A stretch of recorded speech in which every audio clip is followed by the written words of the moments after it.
In this video, I'm going to talk to you about the definition of wealth and success and how, if we start to define ourselves, when someone dies, we set ourselves up for absolute failure.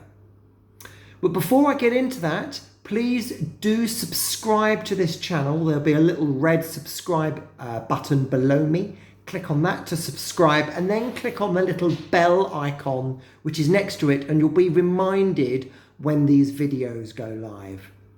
So this 3 pillars of success, the 3 pillars of wealth that I saw on Facebook, the post said they are family, fitness, and freedom.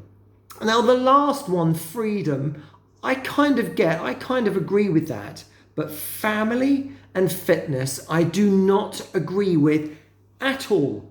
I do not agree that if our wealth and success are defined by family and fitness, what happens if those things are taken away?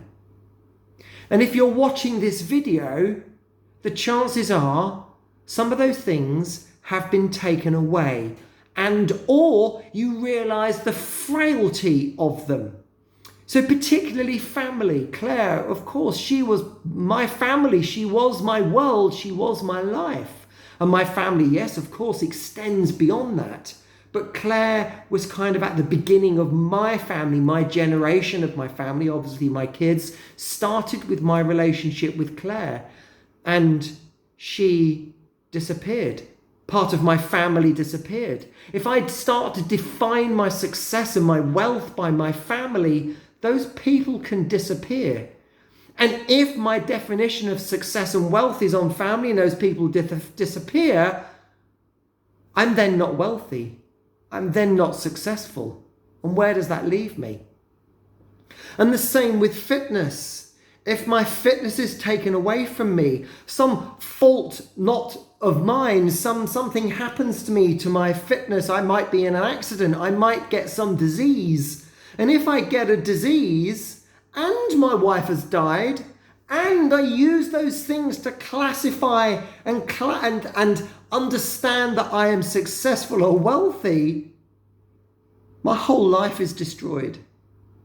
Because suddenly I have an illness and my family has started to disappear. So I strongly urge you to look at your definition of success, of wealth, of happiness, and it may be a challenge. It may be a challenge to say, what are those things in our life that give us success and wealth?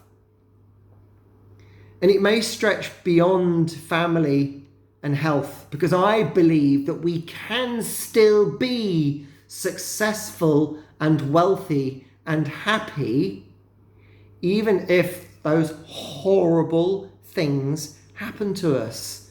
If our family starts to be taken away, if our health starts to be taken away, we can still be healthy and wealthy. So stop defining ourselves by these stupid categories that people put on Facebook.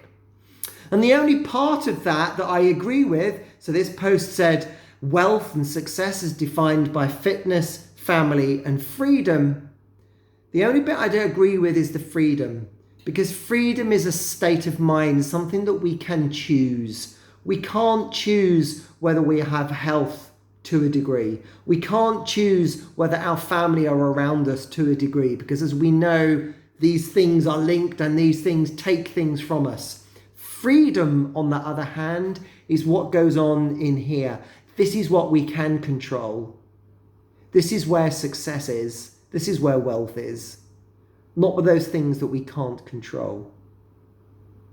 So I do hope you find that useful, to perhaps look at the labels that we give ourselves and how we can change and reframe things to not put things on external things, even if those things are people, because those things and people can get taken away and it can totally destroy us. And I think it's really important that we are individually successful in and of ourselves.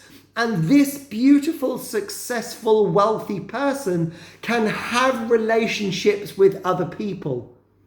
And if those relationships stop for whatever reason, or if I become unhealthy, I can still be successful and wealthy myself.